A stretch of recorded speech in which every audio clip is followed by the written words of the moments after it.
नमस्कार, homemade recipe शोमध्ये तुम्हा सर्वांचे स्वागत आहे।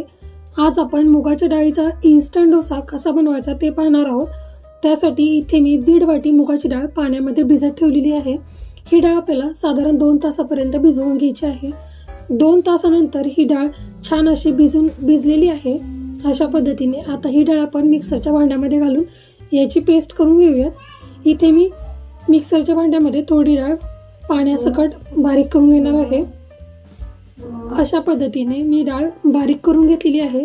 आता राहिलेली डाळ ही आपण याच मिक्सरच्या भांड्यामध्ये टाकून बारीक करून घेऊया। आता डाळ बारीक करताना यामध्ये आपल्याला 5 ते 6 हिरव्या मिरच्या, लसणाच्या पाकळ्या घालून घ्यायच्या आहे आणि चवीनुसार मीठ घालून घ्यायचं आहे। इथे आपण या बॅटरमध्येच सुरुवातीलाच मीठ वापरणार आहोत, पुन्हा वापरायची गरज नाहीये। आता हे राहिलेले मिश्रण आपण अशा पद्धतीने बारीक करून घेतलेले आहे। बॅटर छान असं बारीक झालेलं आहे। आता आपण बाउल बाजूला ठेवून देऊयात आणि डोशासाठी लागणारी चटणी करून घेऊयात। इथे मी एका मिक्सरच्या भांड्यामध्ये ओल्या नारळाचे काप काढून घेतलेले आहेत। यामध्ये आता लसणाच्या पाकळ्या घालून घेऊयात, हिरव्या मिरच्या आणि 2 चमचे जिरे घालून घ्यायचं आहे आणि थोडं चवीनुसार मीठ घालून घ्यायचं आहे। आता हेही मिश्रण आपल्याला छान असं बारीक करून घ्यायचं आहे। अशा पद्धतीने आता मिक्सरच्या भांड्यामधून हे मिश्रण मी बाउलमध्ये काढून घेतलेलं आहे। थोडंसं पाणी मी यामध्ये ॲड केलेलं आहे। आता याला आपण वरून फोडणी देऊया। हे बॅटर आपण बाजूला ठेवूया आणि फोडणीची तयारी करूया।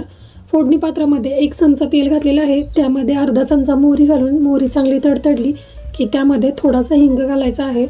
हे सर्व तेलामध्ये छान भाजून झालं की यामध्ये आपण 7 ते 8 कढीपत्त्याची पाने घालून घेऊयात।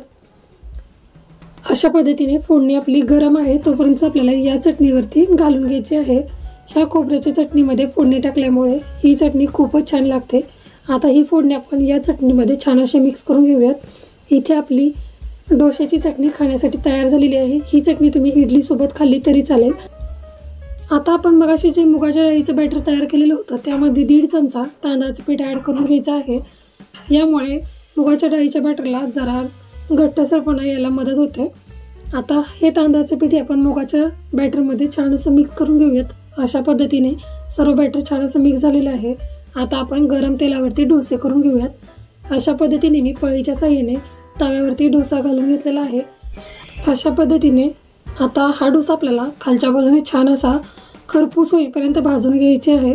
अगदी थोड्या वेळातच हा डोसा तव्यापासून पूर्णपणे वेगळा झालेला आहे।